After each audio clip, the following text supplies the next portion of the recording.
O Diyos na makapangyarihan sa lahat, Ikaw po ang nagbibigay sa amin ng buhay at hininga ng buhay.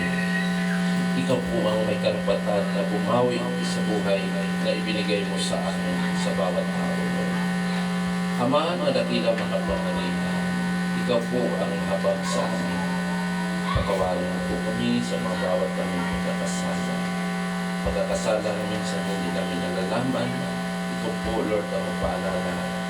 Lord, ibuhos mo ang iyong kapangyarihang dugo sa bawat isa sa aming makasalanan na siyang maglilinis at maging maalis sa aming buhay. Ama, maraming po salamat sa mga ito. Sa gawain ito, ikaw po ang magbigay ng pasimula sa amin. Ama, maraming po salamat sa tayo. Para lang this Kristo sa aming Panginoon Diyos. Amen.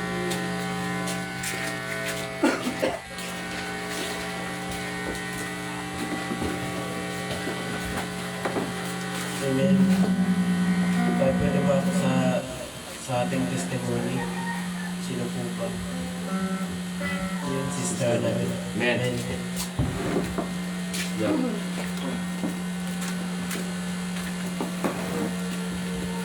Magandang umaga po sa ating mga kapatid, sa mga nanood. Magandang umaga po at mapagpalang araw sa umagang ito. Amen. Tapos po akong nagagalak sa umagang ito na kasama natin ang ating asawa sa Bagones. Asawa yung matuloy-tuloy na natin makasama sa ating mga gawain. Amen.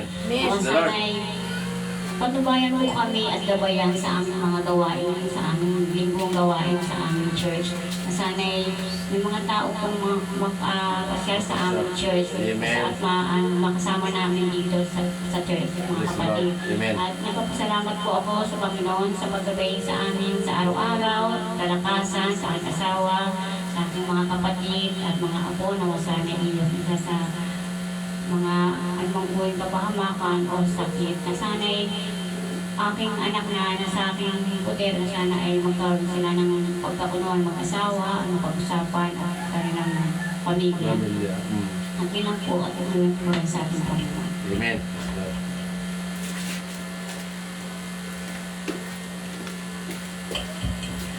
Amen. Sino ba po? Sister Lily. Amen, Sister Ellen.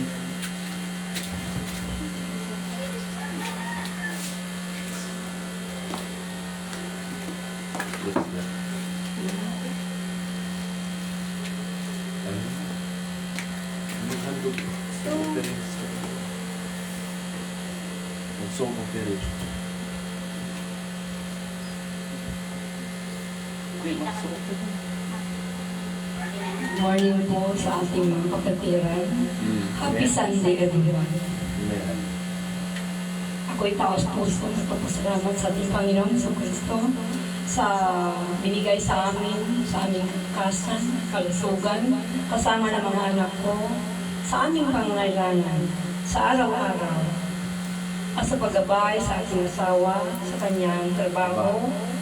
Laking papasalamat din ako sa aking Panginoong Jesucristo sa aking mga anak. Amen. Na hindi sila pasaway sa akin. Mabait sila palagi. Ngayong baka sila, samahan ko sila dito sa pagsimba ngayong pagkatapos na pag-review niya. Amen. Kasi sabi niya, magpunta siya dito pagkatapos ng review. Kasi yung exam niya, month of September, examination niya, board exam sa Tacloban. Kaya, lagi akong pasalamat sa ating Panginoon Jesucristo na sa binigay sa ating lahat. Lalo na sa ating mga kapatiran dito, kahit man lang kunti lang tayo dito, baka naman din natin alam na mayroon din naman dumating na binigay sa ating Panginoon Jesucristo. Marami pa. Kaya, salamat na lang sa Panginoon. Tsaka salamat din ako sa magandang panahon. Tama. Na hindi umuulan, mainit din. Kaya Diyos lang ang bahala. Kasi every age of us, mayroon tayong mga problema. Hindi naman mawalang mga problema natin. Kanya-kanya tayong mga problema. Kasi tao lang tayo dito sa mundo. Kaya to be sacrificed sa atong mga problema. Diyos na ang bahala sa atin kasi God is a powerful always. And God is good is all the time. Kaya salamat ako sa ating Panginoon Hesus Kristo. Amen.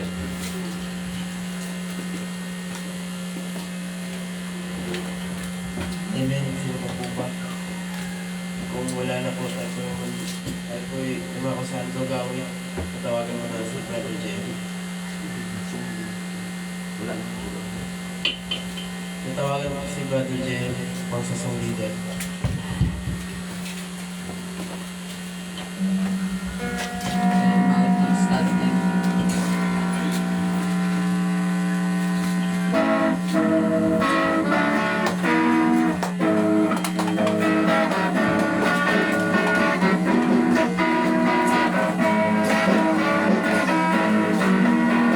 Standing on the promises of Christ my King, children cannot illustrate the sweetest ring.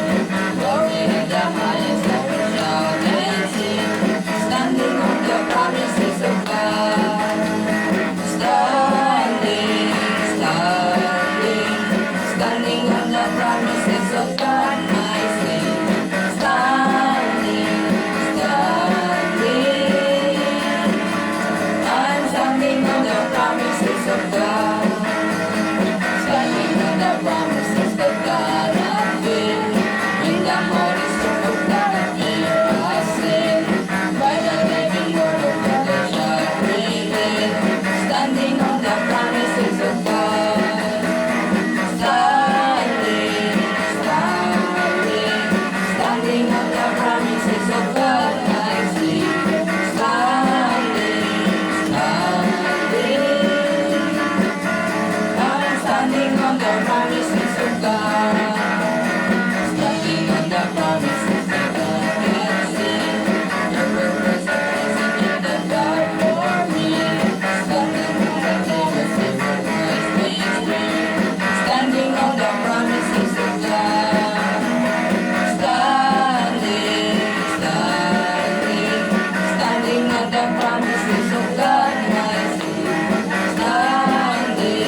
Tayo po'y umawit ng mga ilang awit. Tayo po'y magpatuloy. No? Bakit ang manalangin? Alam ba natin na sinasayasan ng Diyos ang ating puso? Amen?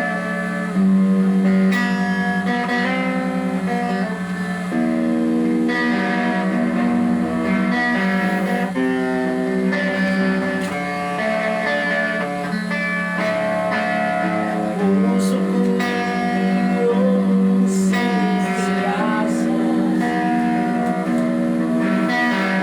Buhay ko'y iyong alam. Ang lahat ng lihim mo'y Yahweh, ay tiyak mo ngang nababagli. Ang lahat ng aking ginagawa sa'yo ay hindi ang lahat ng lihim mo'y Yahweh, ay tiyak mo ngang nalalaman. Salamat, Panginoon, kilala mo ako. Ang lahat ng bagay ay dinit sa'yo. Salamat, Panginoon, tinutuwid mo ako. Ikaw lang ang may alam ng aking pagtutunguhan.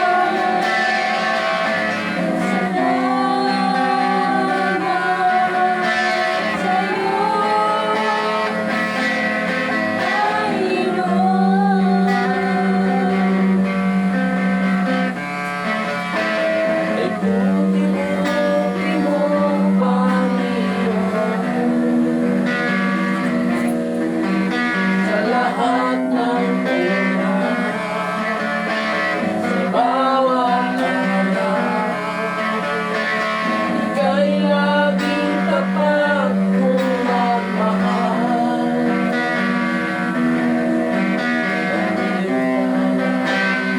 Sa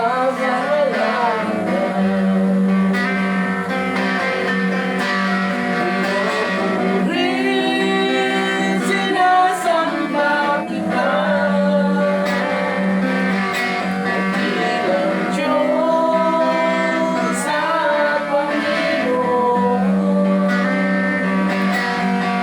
Tunay na ika'y walang katulad, tunay na ika'y di magbabago. Mabuti ang Diyos na sa amin ay nagmamahal. Mabuti ang Diyos na sa amin ay nagmamahal.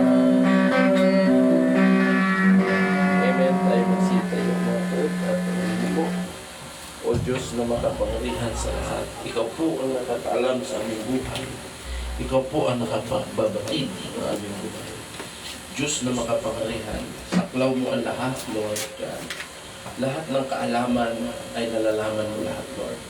Alam mo ang kaibuturan ng aming puso, alam mo lahat, Lord. Walang maitatago sa iyo. Diyos na walang kalalagyan, Diyos na sakop ang lahat, maski kalawakan. O Diyos na aming sinasamba na makapangyarihan.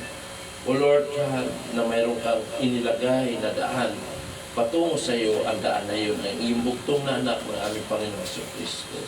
Ama, marami po salamat na may napakalaking pribilehyo kami ay makakapakinig ng iyong salita. Ang mga nagkaloob, Lord God, lalo mong palaguin sa kanilang buhay, ang mga pagpapalang natural. Lord, alam ko, Lord God, bubuksan mo ang dungawan ng langit upang ikaw, Diyos, na magbibigay, Lord, ng kapangyarihan at magpapapala. Marami po salamat po, Diyos, na sa iyo ang lahat ng ito ay binabalik. At ikaw po ang magbibigay ng liglig, siksik ng pagpapala ng bawat isa na uwi na may kagalakan at may sapat ng ng kanilang pangangailangan. Lord God, alam namin ang buhay ngayon ay napakahirap na mamuhay. Lalo Lord God, kami ay nabubuhay sa mga material na bagay sa mundo ito.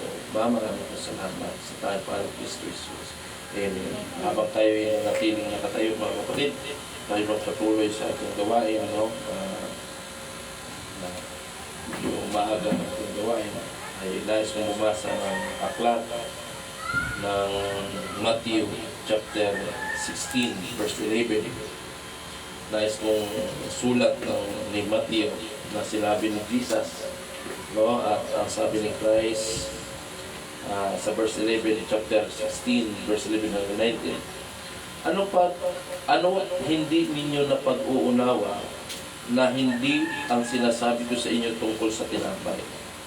Datapat kayo mga ingat sa libadura ng mga Parisyo at ng mga Sadusyo. Ang libadura, ito yung mga hinalo sa tinapay. Yun yung tinatawag na pangpaalsa. Yung tinatawag na libadura. Sa binibili namin yan ay tawagin namin na yeast. Yung pampatubo. No? Yan yung libadura. Sa 12. Nang magkagayon kanilang natalastas, na sa kanila'y hindi pinag-uutos na sila'y magsipag-ingat sa libadura ng tinapay, kundi sa mga aral ng Parisyo at mga Sadusyo. At sabi ni Christ, yung libadura ay yun to yung mga pangpaalsa, yung mga salita, doktrina ng tao na akala mo napakaganda pakinggan, no? Namamangha ang tao. Nang dumating nga si Jesus sa mga sakop ng Caesarea ni Filipo, ay tinanong niya sa kanyang mga alagad na sinabi, ano baga ang sabi ng mga tao kung sino ang anak ng tao? Tinutukoy niya siya, yung anak ng tao. Kasi ipinanganak siya bilang isang tao, tama? Kaya tinukoy niya anak ng tao. Pero Diyos siya, no? At ang sabi niya, at kanilang sinabi, anong ilan si Juan Bautista? At sinabi daw sa iba ng mga ilang tao, ikaw daw ay si Juan Bautista. Ang ilan naman sa kanila ay sinabi nila, ikaw ay si Elias. Ang iba naman sa kanila ay sinabi nila, ikaw ay si Jeremiah. O isa sa mga propeta. O sinabi nila ay mga propeta. Ito yung mga paniniwala ng mga Muslim na si Jesus Christ ay isa lamang propeta. No? Yun ang paniniwala ng mga Muslim. Hanggang ngayon ay si Christ daw ay propeta. Ito yung paniniwala na tinanong ni Christ, sino alam nila tungkol sa akin? Ang sabi nila, ikay si Elias, ikay si John, ikay si Jeremiah. Nag-iba-iba ang interpretasyon nila, ang pagkakilala nila ni Christ, tama? Kaya hanggang ngayon, ang iba-iba rin ang interpretasyon ng pagkakilala natin kay Christ. Ang iba ay, si Christ ay tao. Iba po yung nagkatawang tao kaysa tao, tama? No, yan po ang pagkakilala sa iba. At sumagot si Simon Pedro at sinabi,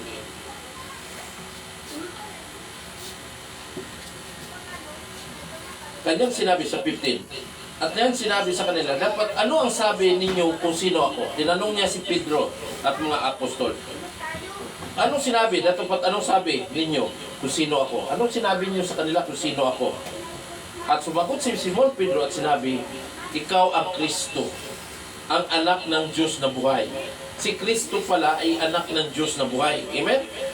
At sumagot si Jesus sa kanya sinabi, mapalad ka Simon Barjonas, sapagkat hindi ipinahayag sa iyo ito ng laman at ng dugo. Ito ng laman at dugo atin ipinapahayag, kundi ang aking amang nasa langit. At sinabi ko naman sa inyo na ikaw ay Pedro, at sa ibabaw ng batong ito itatayo ko ang aking iglesia. Sino magtayo? Si Christ. Itatayo ko ang aking iglesia, ang aking church. At ang mga pintuan ng Hades ay hindi magsipagdaig laban sa kanya. Ibibigay ko sa iyo ang mga susi ng kaharian ng langit. Anuman inyong talian sa lupa ay tatalian sa langit. At anuman inyong kalagan sa lupa ay kalagan sa langit. Amen? Tayo magsipo mga kapatid. Amen? At may mapapansin kayo dyan na nakikita natin na yung libadura ng mga Parisyo at mga Sadusyo. Tama? May mapapansin kayo dyan. Ang libadura ay ang tinukoy dyan ni Christ na paghalata nila na ang tinukoy na libadura ay ito pala yung mga doktrinang idinagdag sa katotohanan. Tama? Once na nagdagdag ka sa isang katotohanan, lalo na sa Biblia, ito'y labadura. Tama ba? Kaya nga, ang sabi nga ng Bible sa Revelation chapter 22, no, basahin natin sa 18 hanggang 19. Ang sabi niya, aking sinasaksihan sa Revelation 22 verse 18, sa bawat taong nakikinig sa mga salitang hula ng aklat na ito. Anong tinutukoy na aklat na ito? Ang Biblia. Kung ang sino man ay magdagdag sa mga ito, ay daragdagan siya ng Diyos ng mga salot na nakasulat sa aklat na ito. So, ibig sabihin, ang Bible ay hindi mo siya pwedeng bawasan, hindi mo siya dagdagan. No? Is absolute. At kung ang sino man ay mag-alis sa mga salitang aklat ng hulang ito, ay aalisin ng Diyos sa kanyang bahagi sa punong kahoy ng buhay at sa bayang banal na nakasulat sa aklat na ito. Ibig sabihin, ang bayang banal na nakasulat sa aklat na ito ay aalisin ka kung iyong babawasan. Kaya hindi pwede babawasan ang Bible. So makita natin na itong Parisiyo ay nagdagdag sila ng libadura. Kasi tingnan nyo ha, ang tinapay ngayon. Pinapalaki lamang ang tinapay ngayon sa isang labadura. Tingnan mo, ang tinapay ngayon, akala mo pag kinain mo, bulak na lang. Tama ba? Malaki siya, pero pag kinain mo, puro hangin ang nasa loob. Kasi hindi ka mabubusog nun. Hindi, kung hindi, utot ka na ng utot mo. Di ba kapag kinain mo yun? Ibig sabihin, hindi ka tulad sa tinapay noong panahon namin, kahit ibato mo sa ulo mo, kayang bubukulin ang ulo mo. Tama? Sa panahon noon ay, sa isang tinapay nung panahon na yon ay nakakabusog siya kasi maliit man siya pero siksik. Di ba? Nakakabusog. Pag kinagat mo siya, halos lumalaban sa ngipin mo. Pero ngayon, ay, pag ginanon mo lang ng kamay, halos maliit na lang ng... Tama ba? Dahil sa libadura. Ganito daw ang tinukoy ni Christ ay pinapaganda nila at dinagdagan nila ang salita ng Diyos para maganda sa pakinig ng tao. Hindi na kailangan na ang salita ng Diyos. Sabi niya, mag-ingat kayo sa libadura na yan. At mapapansin nyo rin dyan na sinasabi ng verse na yan na tinuro niya na lahat ng mga tao tinanong, hindi nila kilala si Christ na siya'y anak ng Diyos. Ang alam ng iba ay si Christ ay isang propita. Tama? Hanggang ngayon, yan ang paniniwala ng Muslim. Di ba? Propita si Christ. Pag sinabi mo, hindi sila disagree kay Christ. Disagree sila sa pagka-Diyos ni Christ. Pero sila ay isang propita, si Christ. Hanggang ngayon. Si Christ daw ang pinakahid ng propita. Siya daw yung mas mataas siya kay Muhammad. Siya ang leader ng pinaka-propita ng lahat, si Christ.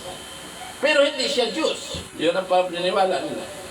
Pero itong mga apostol, tinanong si Christ, sino ang pagkakilala niyo sa akin? Ang sabi ng mga apostol, ay ikay Kristo. Ibig sabihin ng salitang Kristo, Messiah, anak ng Diyos na buhay. Amen? Ibig sabihin, pag anak ka ng Diyos na buhay, alangan naman, Diyos yun. Paano magkaroon ng, ang Diyos ay magkalayo kasi pag ikumpara sa tao, ang tao kailangan mag-asawa para magkaanak, pero ang Diyos hindi na kailangan. Amen? Si Christ ay expression lamang ng Diyos na hindi nakikita. Sabi ng Bible, paano mo makita ang Diyos na Espiritu? Ngayon sinasabi ko, hinahalimbawa ko na ang Diyos ay isang katulad ng ilang electricity, katulad sa isang enerhiya. Magagamit mo lamang ang enerhiya kung mayroong isang wire na dadaluyan sa enerhiya. Tama? Yan yung si Christ na dinadaluyan. Kaya nga sabi ni Christ, hindi kayo makaroon sa Ama maliban sa akin. Amen? Dadaan mo na kayo sa akin. Dahil ang Ama at ako ay iisa. Amen? Hindi sila pwedeng ihiwalay. Ang enerhiya at ang wire, hindi mo sila pwedeng ihiwalay. Amen? Dahil sila ay magkaisa, isa lamang sila. Pansinin niyo yung salita ko, isa lamang sila. Tama? Sila ay iisa. Sabi ng Bible. Kaya hindi mo sila i-divide, pwedeng i-divide ng Diyos. Kaya sabi ng Biblia, sinong una sa akin, sinong huli sa akin. Magkabukod pala si Christ at saka ang Ama. Hindi po sila magkabukod. Si Christ siya ang nag-express sa Amang hindi nakikita. Amen? Hallelujah. Kaya nga naunawaan ng mga apostol na ang sabi nila, ikay Kristo. Now, at pagkatapos ng naunawaan ni Pedro, sumagot si Jesus at sinabi, Simon Barjona, flesh and blood not revealed it unto thee. Sumagot si Jesus sa kanya, sinabi, mapalad ka Simon Barjona, sapagkat hindi pinahayag ito sa iyo ito ng laman at ng dugo. Ano sa laman at dugo? Ito yung mga taong nag-aaral ng salita ng Diyos na hindi nila naintindihan. Pinag-aralan nila ng salita ng Diyos. Gumagamit sila ng Bible school. Amen? Naggumagamit sila ng profesor para maintindihan nila ang salita ng Diyos. Ang salita ng Diyos, hindi mo na kailangan ng pag-aralan yan. Ang kailangan mo lang ang banal na Espiritu Santo ng Diyos para maintindihan mo ang Diyos. Amen. Naging si mga kapatid? Kaya kung kayo'y magkaiba ng Espiritu, hindi kayo magkaintindihan. Kaya ang pusa at ang aso, hindi sila magkaintindihan minsan kasi hindi magkaiba ang kanilang Espiritu. Katulad lamang sa isang tao, maintindihan mo ang kalagayan ko kung ikay dumaan sa kalagayan ko. Amen? Amen. Kaya hindi mo masasabi sa kapatid mo na dapat ganito ka, dapat ka ganito. Hindi, yun ang dinadaanan niya sa buhay niya. Ito rin dinadaanan ko sa buhay. Magkaintindihan lang tama tayo kung parehas ang ating dinadaanan. Amen? Katulad ng isang sundalo, pag kayo'y parehas sundalo, magkakaintindihan kayo. Bakit kayo nagkakaintindihan? Parehas ang inyong pinagdaanan ng training. Hallelujah. Kaya nga sabi niya, sumagot si Jesus sa kanya sinabi, hindi ito itinuro sa laman at dugo, kundi ang aking amang nasa langit. Ang amang nasa langit. Hindi mo na kailangan pumunta ng Bible school. Magpapakasunod ka ng kilay para maintindihan mo ang Diyos. Napakasimple lamang intindihan ng Diyos. Minsan, binubulay-bulay ko ang sarili ko. Naupo ako sa sulok. Sa edad kong 40 na mahigit, naupo ako. 45 years old. Naupo ako sa sulok sa sopa ko.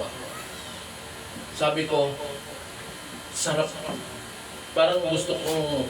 Parang nangangarap ako na mag-abroad ako. Parang gusto kong yumaman, masinso ang aking mga anak.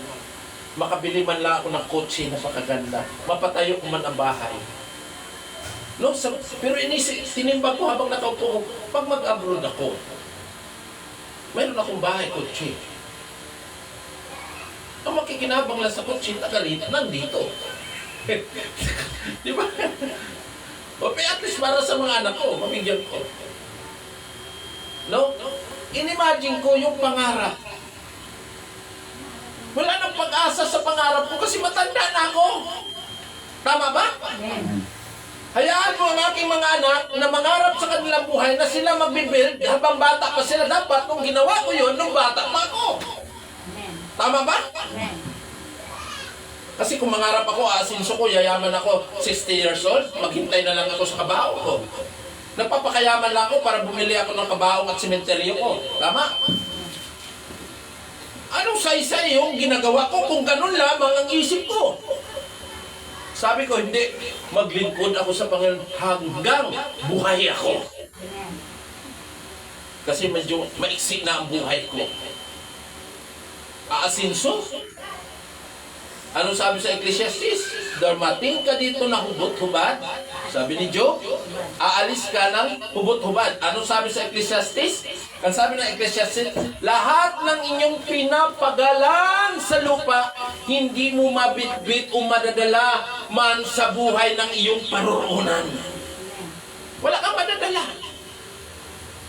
Kahit damit mo, kahit katawan mo, hindi mo madadala. Itong katawan, hindi. Mismo katawan mo, hindi mo madadala. Tama ba?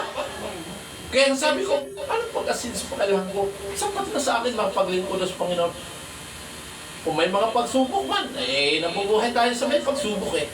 Akala nyo si Elon Musk, isang trilyonist ng the human being, the first human trilyonist of the world ay si Elon Musk. Nakita natin, lahat kailangan niya, napapasaya niya. Ano sabi niya? Siya mismo nagsabi, marami siyang pera, Pero ang buhay daw ng tao, parang nailagay lang daw sa kadiliman. Na parang kandila na sinisindahan ng apoy na nagliliwanag at unti-unting bumabawas at nauubos, sabi ni Elon Musk. Ngayon, sabi niya, ang kayamanan ba ay napipigilan sa pag-ubos ng kandila? Hindi mo kaya. Ang kandila ay, sabi niya, napapatay. Pero ang buhay mo habang nandito ka sa mundo paiksi ng paiksi, hindi mo mahihipan niya. Huminto ka na, hindi. Tuloy-tuloy yan, pabagsak tayo sa lupa. Sana naintindihan natin. Kaya nga sabi ko, bakit ako magpapaganda sa bahay? Bahala na sila si Paul at saka si Terdy at saka si Jim maganda sa bahay. Kasi kunting panahon na lang ako titira dito eh. Kasi sila naman ang titira dito, di ba? Tama ba yun? Ganun lang yun eh. Kasi sila bata pa. Mayroon pa silang malawak na kailangan sa buhay dito sa mundo. Pero ako exit na lang ako eh.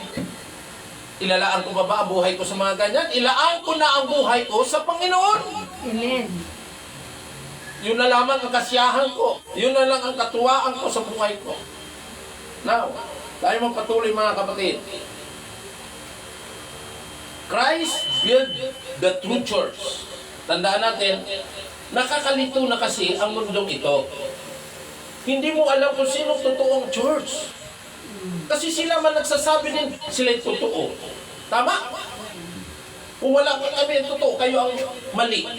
Dito kayo sa amin, maliligtas kayo. At ang iba naman church, sasabihin nila, hindi, kami ang totoo. Sila ang mali. Tama ba yun? At sasabihin naman nila sa atin, tayo mali. Siyempre, sasabihin rin natin sila'y mali. Tama? Nakakalito na. Saan ba talagang totoong church? Ano ba talagang totoo?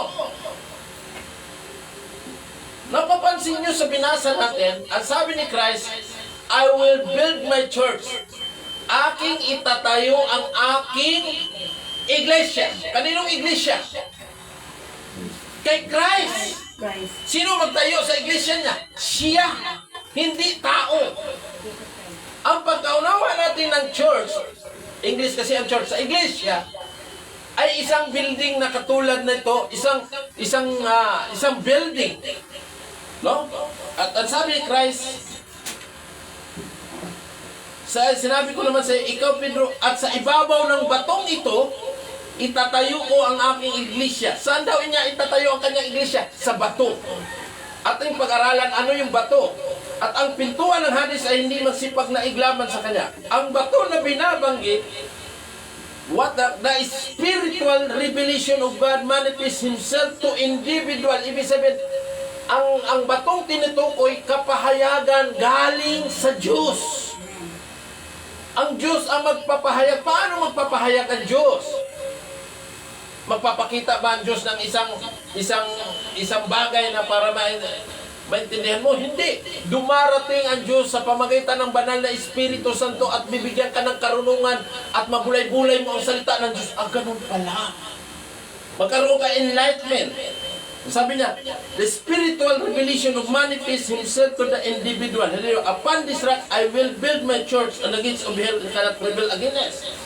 So, ibig sabihin, itong rock na ito ay kapahayagan. Ibig sabihin, ito yung tamang kaunawaan. Ibig sabihin, kapag ikay nasa tamang kaunawaan, ang iyong pananampalataya ay hindi matitinag kailanman kahit anong darating na pagsubok. Tama ba? Kasi mayroon kang naintindihan na yun ang magiging mabigay ng katibayan mo, yun ang magiging pundasyon mo. Sa isang bahay ay ang isang poste o isang haligi na walang pundasyon, walang tibay. Sabi ng Bible. Sabi niya, ibig sabihin, yan yung pundasyon natin ay kapahayagan kay Kristo. Kasi kung kilala mo ng husto si Kristo, hindi ka matitinag kahit anong tukso ng nisitan, kahit anong mga pagsubok dumaan sa buhay mo, hindi ka matitinag dahil kilala mo si Kristo. Kahit anong paninira kay Kristo, hindi mo sila paniniwalaan kasi mas kilala mo siya kaysa mga paninira. Tama? Parang katulad sa isang tao yan eh. Kahit siraan mo ang isang tao, Pero matagal mo ang tao, kasama mo siya, hindi mo sila paniniwalaan basta-basta dahil alam mo, mas kilala mo ang taong lagi mong kasama kaysa kanila. Amen? Nakita natin, ating pag-unawain ang church na itinayo ni Christ. Kasi maraming nagsabi na, kita mo, nasusulat sa Biblia, Iglesia ni Cristo. Kami yung totoo. Tama ba yun? Nasusulat lang, sila daw na yung totoo. Tama? Kita mo, kami na yung totoo. Now, ating pangunawaan, maging malalim tayo. Napansin natin dito na hindi tao ang nagtayo ng iglesia. Hindi si Pedro ang nagtayo ng iglesia, ng church. Sino? Si Christ. Yun ang hanapin nating church na si Christ ang nagtayo. Now, ibig sabihin, ang sabi niya, hindi sa laman at sa dugo na ipinahayag ito upang maunawaan mo ang kapahayagan ng Diyos. Ibig sabihin, ang church ni Christ, ang magpapahayag nito ay ang Diyos, hindi sa tao. Kaya tingnan mo ang mga church ngayon. Mayroon silang mga Bible school. Sinabi ba ng Biblia yun na magtayo kayo ng Bible school? Hindi po. Hindi po nagsabi ang Biblia na magtayo kayo. Labag nga yun sa Biblia na magtayo kayo ng Bible school. Dahil ang magtuturo lamang sa atin ay ang Diyos, ang kapangyarihan ng Diyos, ang banal na Espiritu Santo na siyang magtuturo. Hindi mo na kailangan na mag-graduate ka sa kanilang Bible school na tapos ka at saka ka maglilingkod. Amen? Si Pedro hindi graduate. Hindi nga marunong sumulat sa kanyang pangalan. Pero si Pedro ay isang apostol. Tama? Ang mga tao na yun ay walang mga pinag-aralan. Si Christ ba, graduate ba siya ng mga theology? Hindi. Kung hindi ipinahayag ng kanyang ama, hindi sa laman at dugo. Tingnan natin.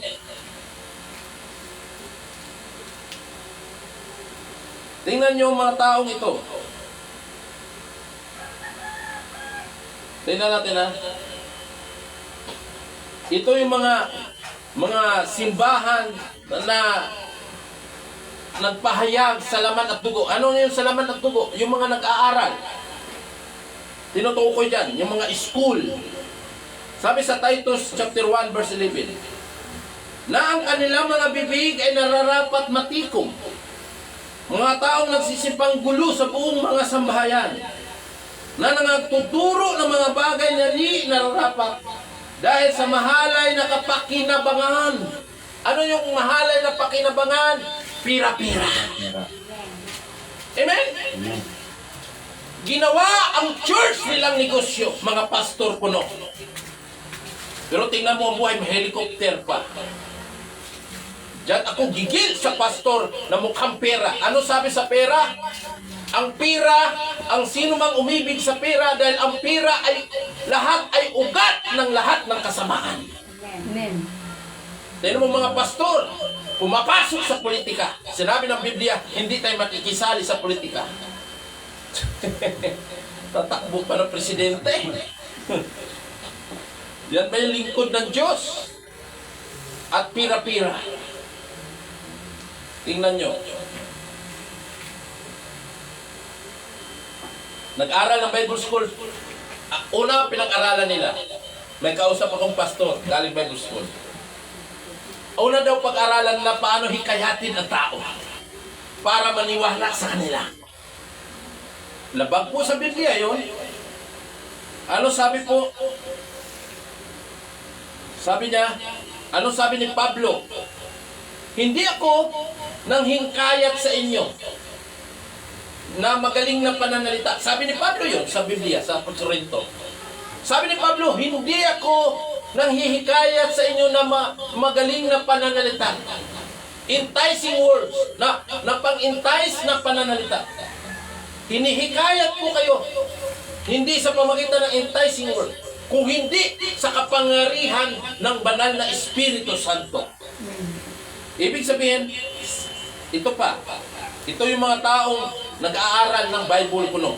Diba? Ng pakinabangan, nagtuturo para may pakinabangan sila. Para baga, malaking abuloy. Wala namang problema yan eh. Wala yan eh, kumikita sa bulsa ng pastor. Hallelujah.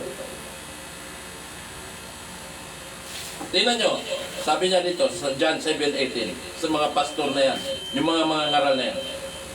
Ang nagsasalita ng saganang kanyang sarili, saganang kanilang sarili, sa sarili lang nila, hindi galing sa Diyos.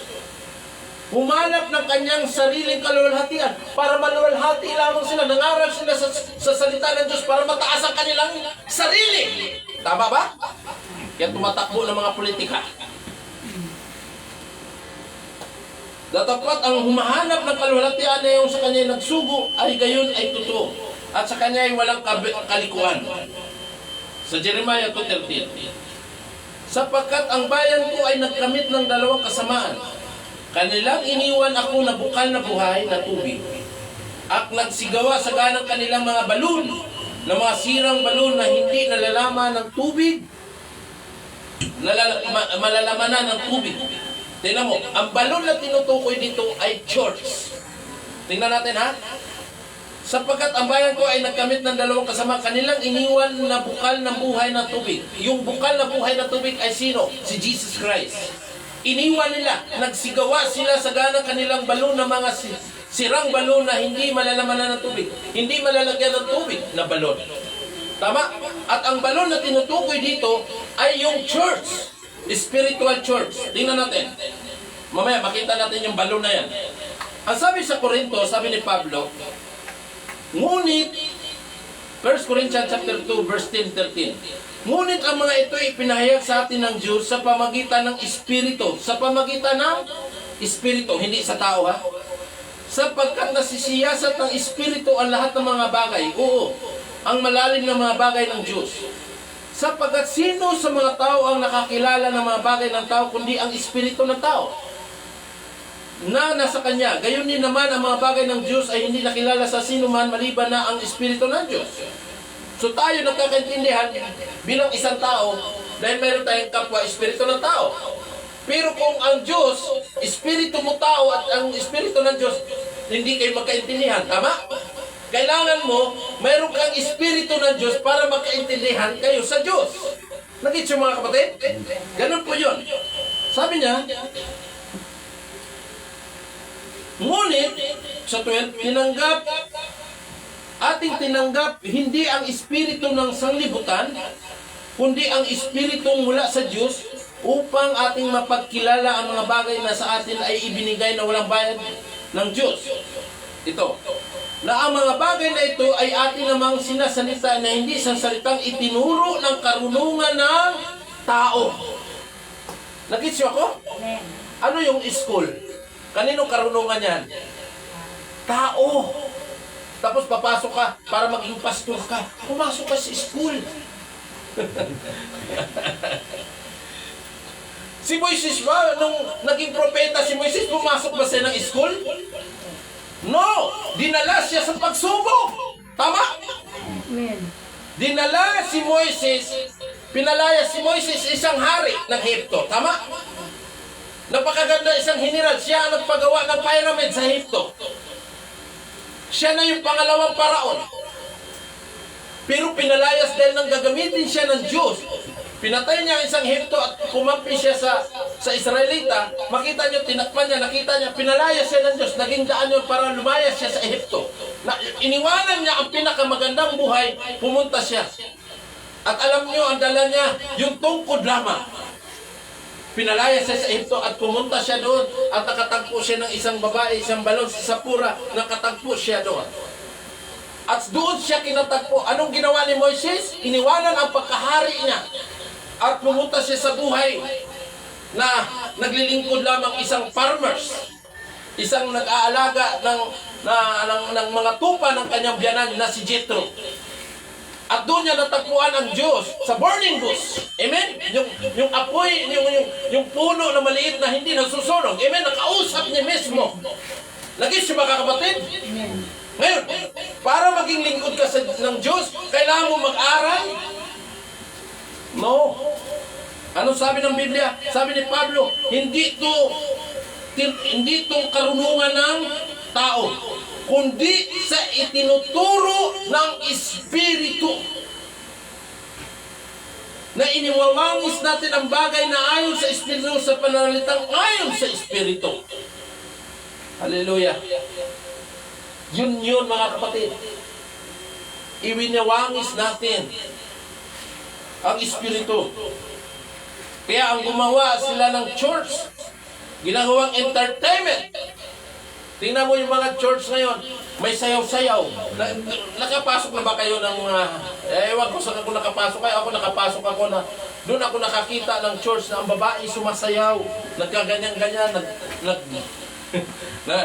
Anong pinagagawa? May entertainment. Para kayo maging masaya lamang sila. Amen? Ini-enjoy nila. Hindi nila ini-enjoy ang salita ng Diyos. Kaya nga makita natin, kaya gumawa sila ng balon. Sabi niya, balon na yon para maahibsan ang kanilang kauhawan. Kasi tandaan natin, minsan timbangin nyo sa sarili nyo. Tinitimbang ko eh. Kahit magpapakasaya ako sa mundong ito, kahit magbarkada ako sa mga pinsan ko, ay mga pinsan ko, alam ko naman, mga mag-anak ko gusto maging maaliw sila, maging masaya sa buhay. Sino bang hindi gusto masaya? Tama? Tayo naman ay gustong masaya eh. Hindi nyo ba mapapansin, kapag masaya kayo ngayon, may mangyayari bukas? Nag-itsyo ko? Akala nyo bukas, laging yung kasiyahan nyo ngayon ay masaya pa rin kayo bukas? No! Sabi ng Biblia, may panahon na kasiyahan, kinabukasan ay nasa lungkot ka. Nag-itsyo ko? O hindi man darating, may problema dumarating sa buhay. Nag-itsyo? Masaya ka ngayon. Later, problema. Di ba, sabi niya dito, kaya nga, titimbangin mo. Minsan gusto natin mag-enjoy. Pero ang enjoy na yun, samantala lang yun. Habang nandun ka sa kalagayan na yun. Pero pagkatapos na yun, problema na naman. Di ba? Pero kung nasa presensya ka ng Diyos, tuloy-tuloy ang kasiyahan. Mayroon kang bagay na masaya, gusto kong maglingkod. No? Ibig sabihin, gusto kong maluwalhati ang Panginoon. Kasi nga, ang buhay natin ay napaka-iksi lang. Kaya nga, sa kwento ng Biblia, ang sabi nga sa kwento ng Biblia, mayaman ako. Magpapakasaya na ako, magpapakabusog ako, mag-enjoy na ako sa buhay. Ginaganon eh. Ano sagot ni Christ doon sa kwento na yun? Hangal. Mamayang gabi, kukunin ko na ang buhay mo. Tama ba? So, ibig sabihin, nagpatunay lang yan na hindi natin hawak ang ating buhay. Di ba sabi ng Bible yun? Magpakasaya ako, mag-enjoy na ako sa buhay, sa dami kong pera. Hangal. Ano sabi ng Christ? Hangal. Mamayang gabi kunin ko ang buhay ko. Sa pagtulog mo lang, hindi ka na magising. Wala ka na palang buhay. Pamalayan na ng mga tao sa kasama mo sa bahay. Nag-iiyak ka na. Symbols na yun na wala ka ng buhay. Hawak mo ba sarili mong buhay? Hindi. Hindi ikaw may hawak niyan. Ang Diyos. Lahat ng tao, pwedeng bawiin ng Diyos ang buhay. Kahit anong pagmamalaki mo, malakas ang katawan. Marami akong narinig niyan. Sasabihin, pinagchichismas na nakakarinig lang ako, uy, malakas pa yan, nakaraan ha. Nag-ano pa nga yan, nagbibinggo pa nga. Naalala ko, nag-deliver ako ng isda eh. Sabi ng diniliver ako, wala, saan ka ba? Madam, kanina pa ako naghintay sa'yo, saan ka ba gan? Nagpagchismisan dahil may namatay doon na kausap pa naman, kalaro pa namin sa bingo. Namatay kagabi. Eh, anong nangyari? Yan. Mamayang gabi, lalamay kami, magbibingo kami. O yun, yung kasama nila sa binibingo, yun ang bibingguhan na nila ngayon. So, di ba? Ganun ba yun? Tingnan mo, malakas daw ang katawan, sabi niya. Siya ngayon ang binibingguhan na. Kasama daw nila nung nagbinggo nung gabi.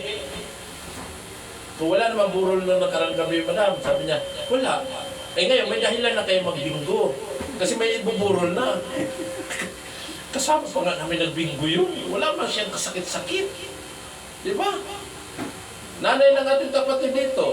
Di ba si Brother Do, nanay niya, di ba? Wala naman sakit. Hindi nag-maintenance. Di ba? Imagine that. Nagpatunay lang yan na hindi atin itong buhay. Kaya hindi pwede natin ipagmamalaki. Ipagmamayabang. Kaya nga sabi niya, mayroong isang mayabang sa Biblia. Sabi niya, pwede na akong kumain, pwede akong mag-inom, mag-enjoy sa aking buhay. Sumagot ang Panginoon, hangal, mamayang gabi kunin mo ang buhay mo. Kanya kasi ang buhay. Sabi sa Ezekiel, lahat ng buhay akin. Lahat ng kaluluwa akin, sabi niya. Mamamatay lamang ang kaluluwa, sabi sa Ezekiel, kung ang inyong kaluluwa ay pinabayaan niyo sa salita ng Diyos. Sabi sa Ezekiel yun. Doon mamamatay ninyong kaluluwa. Now, tayo mong patuloy mga kapatid. Ibig sabihin, ipinag-ingat ni Christ sa mga apostol ang mga parisyo. Sino ang naglilingkod doon sa mga parisyo?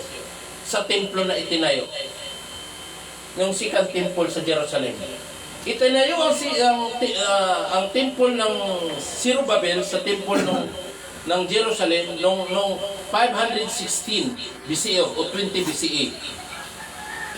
Itinayo to na rebuilding ito. Kasi winasak ni Nebuchadnezzar ang isang unang templo na itinayo ni Solomon. Tama? Tapos, nung nawasak ni Nebuchadnezzar na itayo ng Zerubbabel sa temple na 516 BCE. Itinayo ito ng Persian king na si Cyrus. At ibinalik Jews to return and rebuild ng 538 BCE. So, ibig sabihin, natapos ito ng 40 years ng pagtayo ng templo dyan sa Jerusalem. Tama? At ang naglilingkod dyan ay mga Parisio, mga Sadusyo. So, ibig sabihin, ang sabi ni Christ, nung itinayo yan, tama, totoong church yan. Tama? Nagisyo ko? Totoong church yan. Ibig sabihin, totoong temple yan. Kaya nag-church pa nga si Christ, kasama si Maria. Tama ba yun? Pumunta pa nga sila Pumapasok pa nga Sabi nga ni Christ, nung 12 years old siya, hindi pa nararapat nung naligaw si Christ, nung nawala si Christ sa paningin ng nila Maria, nag-uwian na sila. Ano sabi ni Christ nung binalikan siya ng kanyang inang si Maria sa laman? Ang sabi niya, hindi pa nararapat ako'y nandito sa tahanan ng aking ama? Amen? Ibig sabihin, itong templong ito, tama itong itinayo. Tayo ito ng Diyos. Pero, ang naglilingkod, ang problema, yung naglilingkod ay iba ang kanilang doktrina. Itinuro. Kaya nga sabi ni Christ, mag-ingat kayo sa mga libadura, sa itinuro ng mga Parisyo at mga Sadusyong ito. Hallelujah. Ibig sabihin, kaya nga nasabi ni Christ, gibain nyo ang templong ito, sa 3 araw itatayo ko. Anong sabi ng mga Hudyo? 40 years itong itinayo. 3 araw mo lang itatayo. Hindi nila maintindihan si Christ na yung time na yun. Hindi nila mag-gets. Kasi ang nasa isip nila ay literal. Now, ibig sabihin, makita natin na pinaingatan ng 40 years na itinayo ang church na yan.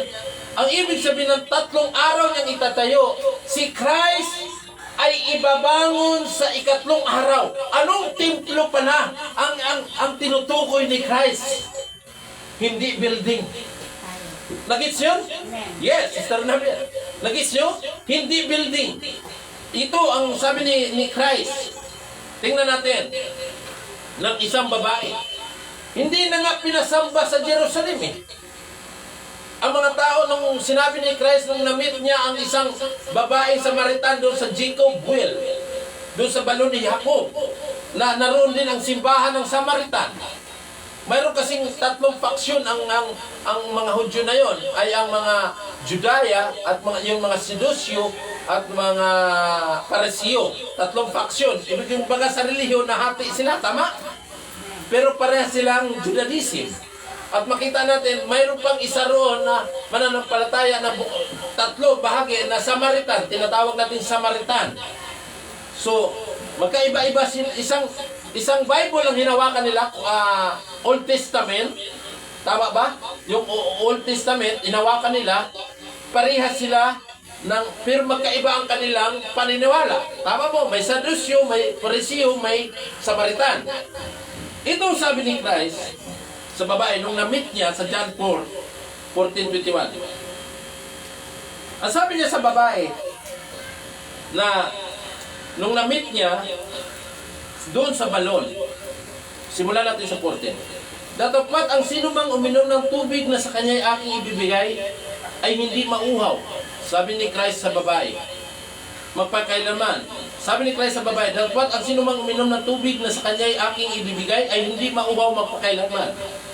Ngunit ang tubig na sa kanya'y aking ibibigay ay magiging isang balon na tubig na bubukal sa kabuhayan na walang hanggan. Ano kayong tubig itong ibibigay ni Christ sa babae na hindi na siya mauuhaw? Kasi mga kapatid, sabihin ko sa inyo, ang kauhawan dito ay simbolo lamang ang tubig. Parang ganito yan eh. Mayroon tayong hinahanap ba na isang bagay na sa ating puso na para maging satisfied tayo. Tama? Kaya ano-ano lang ginagawa sa buhay natin para maaliw tayo. Tama? Panglipas ng lungkot. Panglipas ng bagot sa buhay. Tama? Kaya mayroon kasing something. Sabi, mayroon kasi isang bagay na may hinahanap ka na hindi mo kasi matagpuan. Kaya nga, mayroong mga bagay dito na nababagot ka sa buhay. Yun yung kauhawan na tinutukoy ni Christ na hindi mo masumpungan sa mundong ito. Kasi nababagot ka eh. Ibig sabihin na nababagot, parang kang may lungkot sa buhay. Tama? Yung term na lungkot. Mayroon kang bagay na hinahanap para masatisfied ka sa buhay. Kaya ano-ano lang ginagawa natin sa buhay para masatisfied lang tayo. Para maging masaya lang tayo. Amen?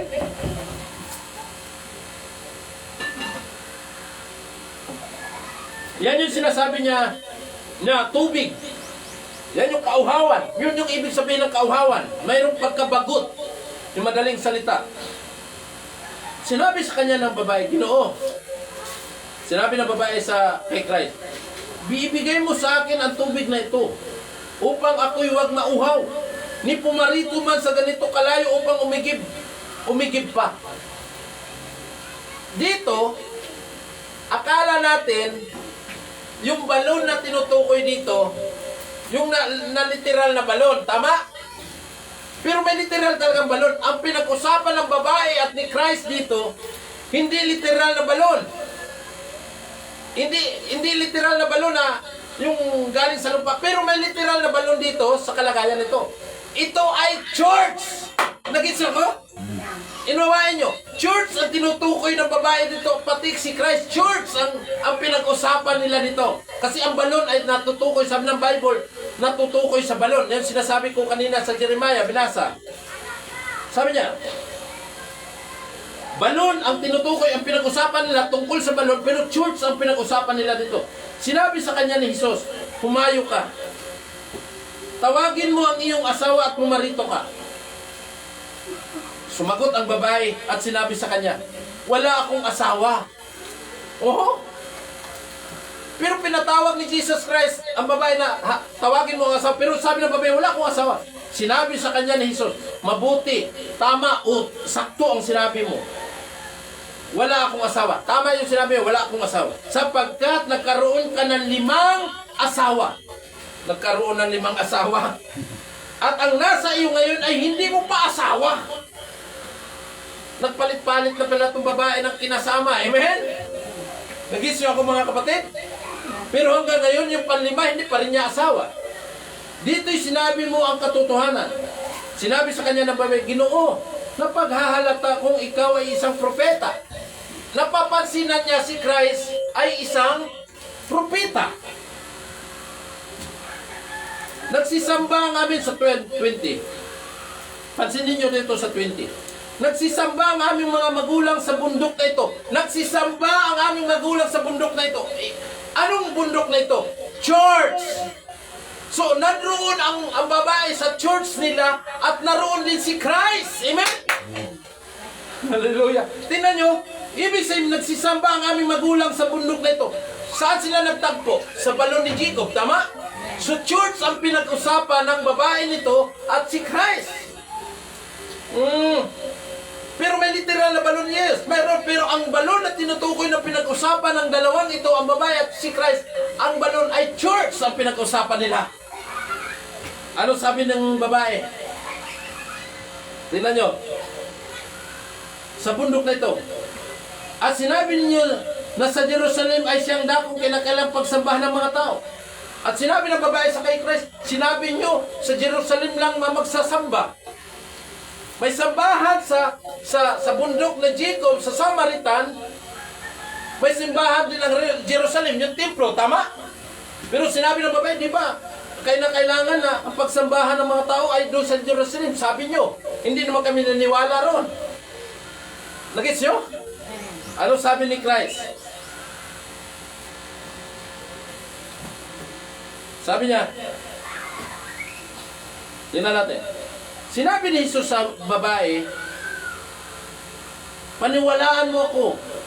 Sa 21, dumarating ang oras na kahit sa bundok na ito, sa Jerusalem, ay hindi nyo sasambahin ang Ama.